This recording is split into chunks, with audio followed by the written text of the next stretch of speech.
तो बेटा हम अपना जो पार्ट स्टार्ट करेंगे वो रहेगा रिफ्रैक्शन के अंदर अगर हम ग्लास स्लैब की स्टडी करें, रिफ्रैक्शन थ्रू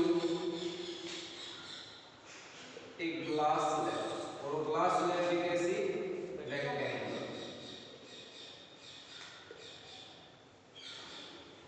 तो थ्योरी आप थोड़ा सा डिटेल में बुक से पढ़ लें। हमने ग्लास स्लैब ले ली,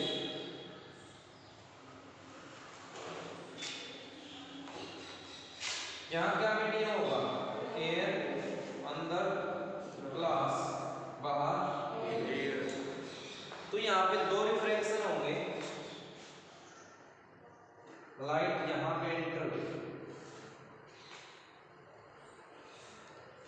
तो यहाँ पे उसको क्या फेस करने को मिलेगा, मीडियम में से। तो फर्स्ट रिफ्रैक्शन है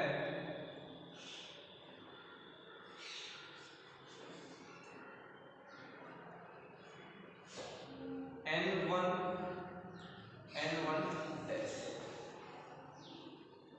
ठीक है। इस एंगल को I माने। पहला क्या बनाना है, अगर मीडियम में चेंज ना आता तो इसे देख कर।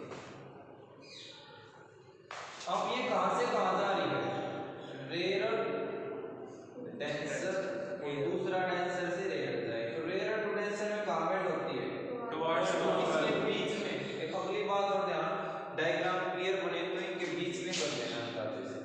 तो यार इस एंगल को बोल दिया हमने आर। तो पहले रे की नेमिंग करना था, अपनी बुक में से नेमिंग वगैरह पढ़। अब ये यहाँ पे पहुंच गई है, या चलो बोल देते हैं इसको A B C P Q R, ठीक है। अब ये फिर से क्या हुआ, ग्लास से बाहर निकली तो मीडियम इसको अलग मिला। जब भी डिफरेंट मीडियम मिलेगा रिफ्लेक्शन, तो ये कितना आई 2 आई श्योर, चलो अगली बात पे चलते हैं। अब इसको ऐसे जाना, कैसे जाना था, ऐसे।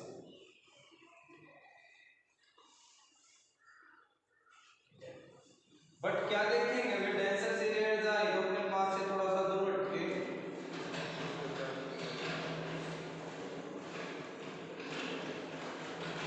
ऐसे जाए। और इस एंगल को क्या बोल रहा हूँ,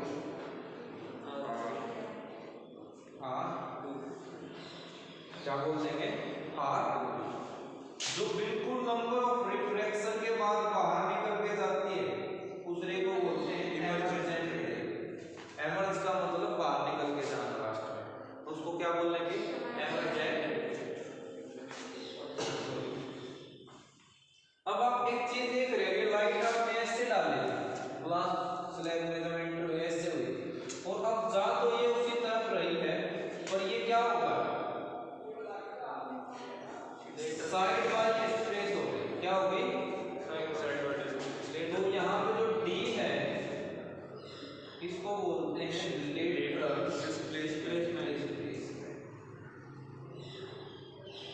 यानी रे का भी ऐसे उस महान बच्चे जैसा था जो टीचर बोलते हैं कि क्लास में चलो, लाइन में चलो, तो कोई बहुत ही जबरदस्त वाले बिल्कुल पक्के वाले मित्र होते हैं, तो लाइन में नहीं, उसके साथ साथ चल रहा होता है, तो उसको क्या बोल लेंगे हम, लेटरल डिस्प्लेसमेंट। चीज क्लियर होगी। अब आपसे यहाँ पे पूछेगा कुछ एक तो रिलेशंस और एक लेटरल डिस्प्लेसमेंट का फॉर्मूला। तो इसका रिफ्रैक्टिव इंडेक्स NA, NG और N, तो मैं 20 की अप्लाई नहीं कर रहा। फर्स्ट पे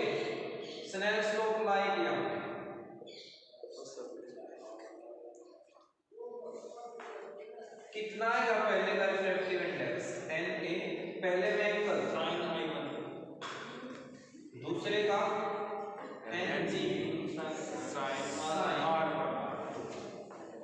बनाएगा सर। Sorry R1। अब मुझे करना क्या था, I1 वाले से R1 वाले में जा रहा है, तो इक्वेशन को इसी फॉर्मेट में लिख दो, Ng तो इसकी नोटेशन बन जाएगी Ng, इक्वेशन नंबर नो भाई, ये तो ठीक है, आज तो एक खानदानी हो गया। ठीक है सर, आज तो दिमाग के पीछे चल रहा है।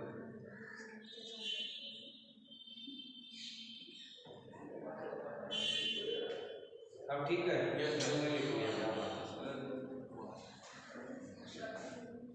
अब किस में लिखे हैं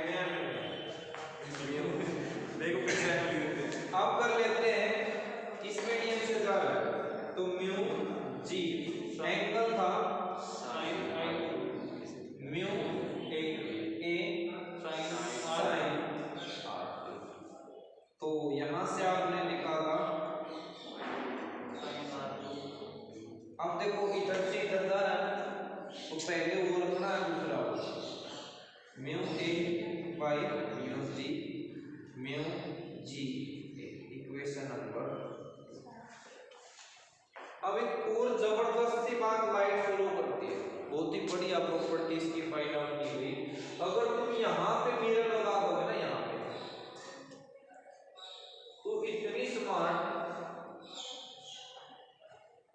कि जिस रास्ते से आए उसी यहाँ ऐसे और ऐसे वापस बिल्कुल पड़ी गई शरीर, ठीक है। शरीर अगर शरीर ना हो तो इधर उधर माध्यम पीछे हो जाएगी, ठीक है। तो ये चीज क्लियर हो गई। तो इस प्रिंसिपल को बोलते हैं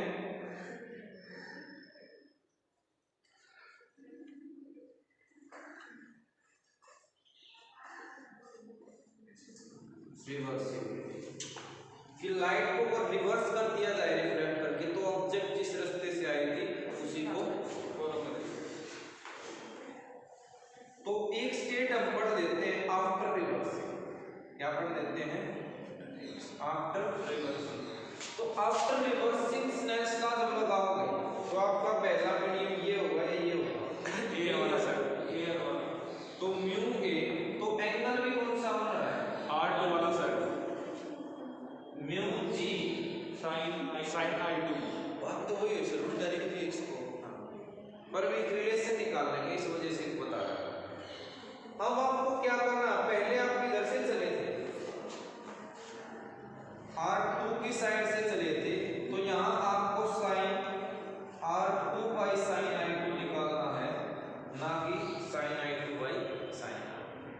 निकाल वो भी सकते हो पर रेशियो से कुछ नहीं फर्क पड़ता, पर एक ऑर्डर में चलोगे तो चीजें गड़बड़ करने के चांसेस कम हो। तो mu G by mu A, तो mu A ji, equation number अब इन दोनों को तुम रिलेट करो, मैं रिलेशन की बात कर रहा था, साइन I2 बाई दिस, ये अगर यही चीज को मैं इसी फॉर्मेट में लिखना चाहूं तो मेरी 1 बाई ए म्यू जी ही आ जाएगा, इसको भी रेसिप्रोकल कर दिया, तो दोनों में रिलेशन क्या निकल के आएगा कि जो जी म्यू ए होता है वो किसके equal, 1 by A mu G के इक्वल। ये जब समझ में आ गया तो ये चीज समझना चाहिए। अगर ए म्यू जी लिखना है तो अब अगली बात, यहाँ तक कोई doubt sir principle of reversibility को बताना था। प्रिंसिपल ऑफ रिवर्सिबिलिटी इतना है, अगर लाइट के पाथ को आप रिफ्लेक्ट करके रिवर्स कर दोगे तो जिस पाथ से वो आए थे एग्जैक्ट उसी से इमरजेंट नहीं के पास कहीं पे भी ये तो 3 दिखाए, चाहे 10 बार बैंड खा के आइए। मान लिया गेट पे है, गेट पे को हम बाहर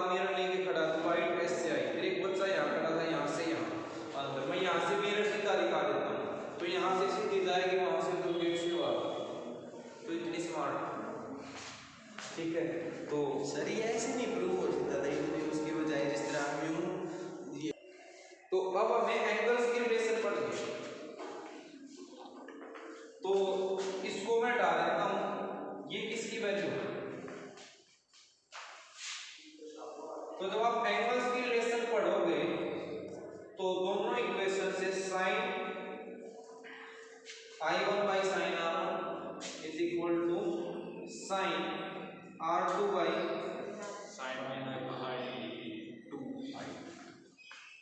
अब एक बात बताओ, जो पैरेलल रे होती है, इसने नॉर्मल के साथ ये I1 एंगल बना, तो यहां से पैरेलल निकली है, तो I1 और R2 क्या होंगे? From figure I1 is equal to R2। आप कंसेप्ट ये लिख सकते हो, इसको हटा दो ना, बीच वाले का भी कोई काम नहीं। ये सब से वो हो रहे हैं अल्टरनेट एंगल से होते हैं। हाँ वही तो, कि एक रे है, ये ऐसे आई और ये इसका बीच का हिस्सा ही यहाँ से निकले, ठीक है, तो आप इनको ऐड करके इन दोनों को मिला दोगे तो ये कुछ ऐसे नहीं दिख जाएगी।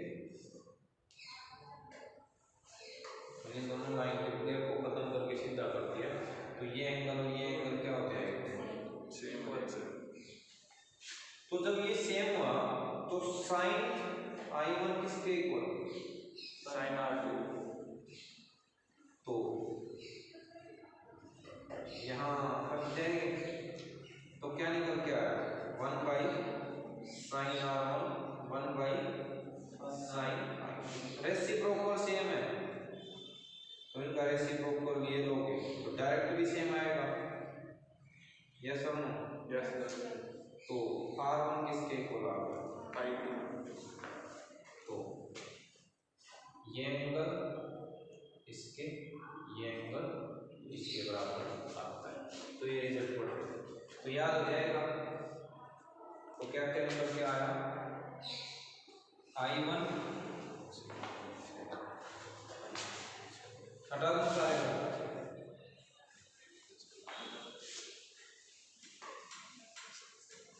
तो इसमें आपसे दो रिजल्ट पूछेगा।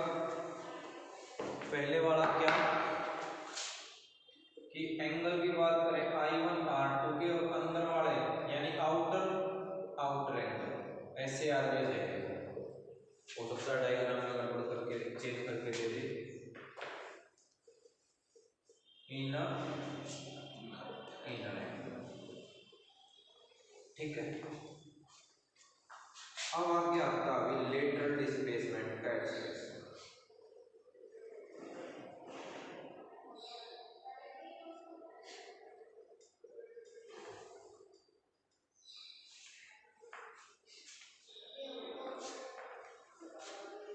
इसको भी हटाओ, इसको भी हटाओ, अब इसको भी हटा दो।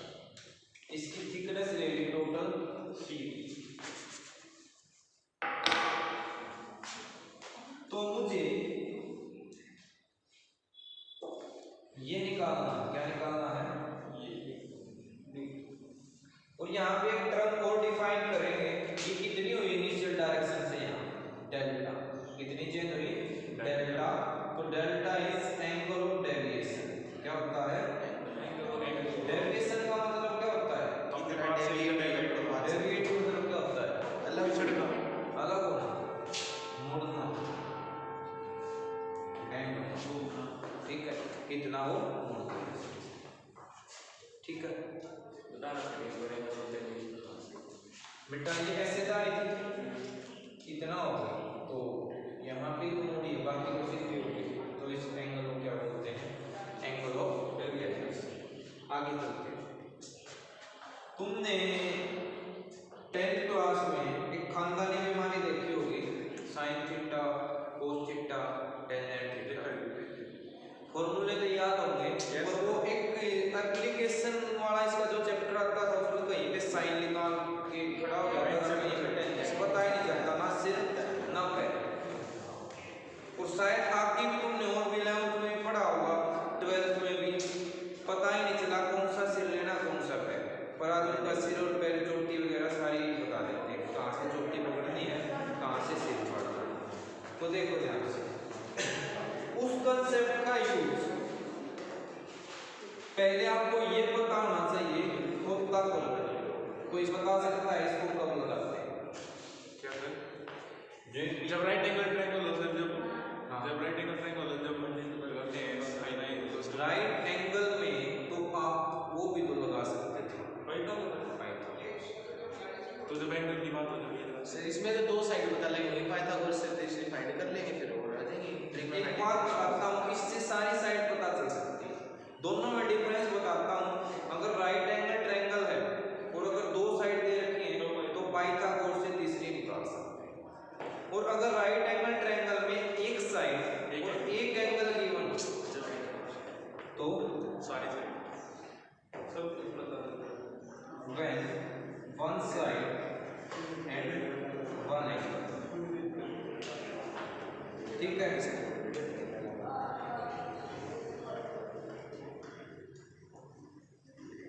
पहली बात, अब एक कंसेप्ट याद रखना, जिंदगी में मान नहीं खाओगे, कभी भी पढ़ लेना। आप ये देखना कि जो चीज आपको चाहिए वो ऊपर रिक्वायर्ड है और जो साइड उसने दे रखी है वो गिवन है, और आप रेशियो चेक करो इस टेबल से इसके बराबर, काम खत्म हो जाए। अब भी देखना 12 में वही बिना सिर पैर वाला काम होगा, और इससे करोगे तो आप अच्छे से रिजल्ट पहुंचोगे। चलो आप इसमें ये बताना। अब मुझे ये बताओ, मुझे डी चाहिए, तो डी वाली जो ट्रायंगल बन रही होगी डेल्टा एंगल है इसकी ना, तो ये तो आपको चाहिए, इसके अलावा एक साइड पता होनी चाहिए ना। Yes, sir, पता एंगल पता ना, ये पता ना, ये पता।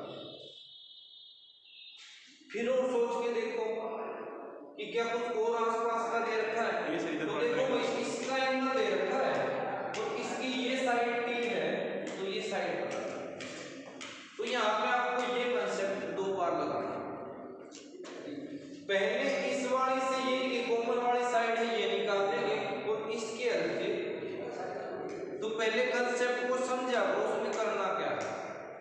डिटेल में हम एक बार ओवरव्यू आ जाए तो उसके अंदर करना क्या है, तो अगर भूल भी जाए तो उससे 80% कंसेप्ट ठीक हो जाता है। तो इसमें करना क्या था, आपको डी निकालना, तो डी के लिए डाटा आपको ढूंढना है कहाँ से, तो उसके लिए देखा टी के हेल्प लेके ये वाली साइड और इसके हेल्प से खत्म हो जाएगा। तो पहले नाम दे रखे हो तो P Q R S M ले लो, पी ले लो। चलो।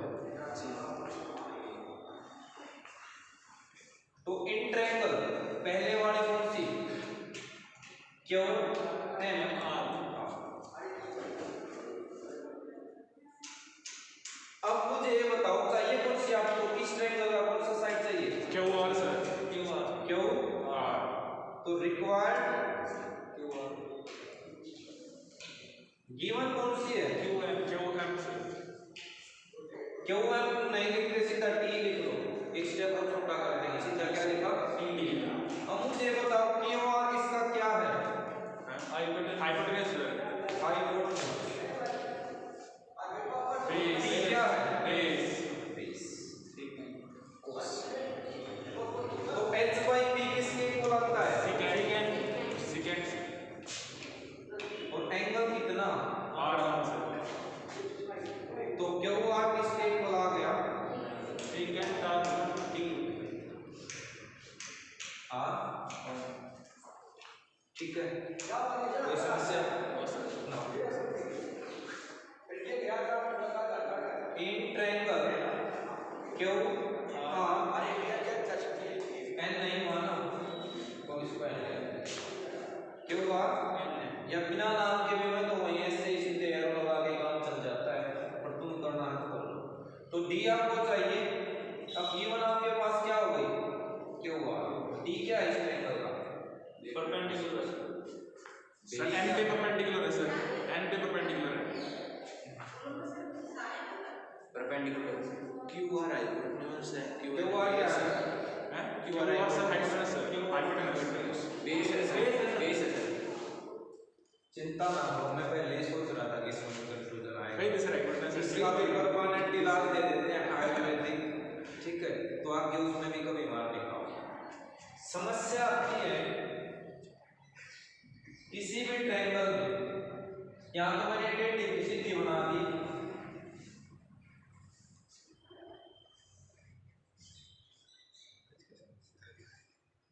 टेढ़ी कर देते हैं। कौन सा बेस कौन सा हाइपोटेन्यूज कौन सा? वो वाला ये वाला परपेंडिकुलर है सर, नीचे वाला। तुमने 10th में फिर से चैप्टर ध्यान से नहीं पढ़ा, अगर आपको ये पता होता एंगल के सामने वाला परपेंडिकुलर है।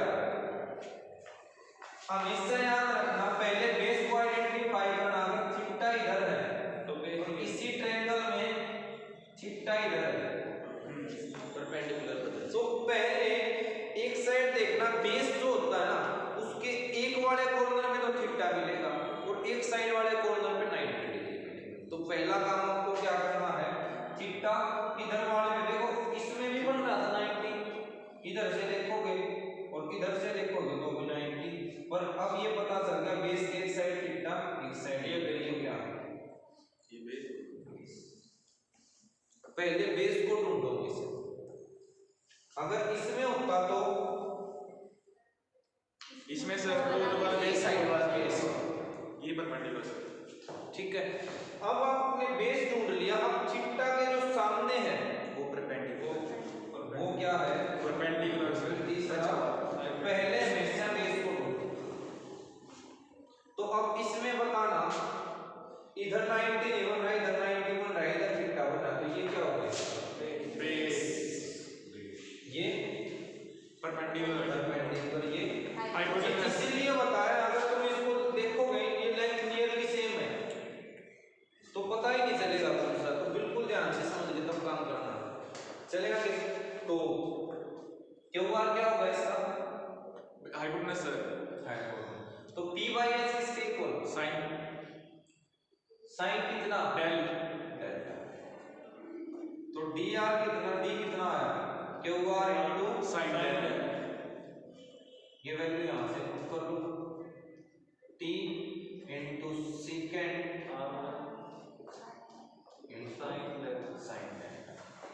तुम्हारी बुक में क्या मिलेगा, ये भी ठीक है, गलत नहीं है, सेकेंड को क्या चेंज कर रखा है, कोस, तो 1 कोस आर। चेक करो ये मिलेगा, यही है सर। तो रटना नहीं है, लास्ट तक पहुंचो, नहीं तो ये भी सही है, एग्जाम का नंबर नहीं काटे। एक चीज हो, इस पॉइंट में इन दोनों लाइन के बीच में दो एंगल डिवाइड हो गया है, I1 is equal to sum of R1 plus del. तो डेल्टा यहां से कितना है, R1 I1 minus R1 I1 minus R1। तो आगे इसका दूसरी फॉर्म ये भी दे सकता है, sign I1 minus R1 by cos. तो ये था आपका टोटल कंसेप्ट।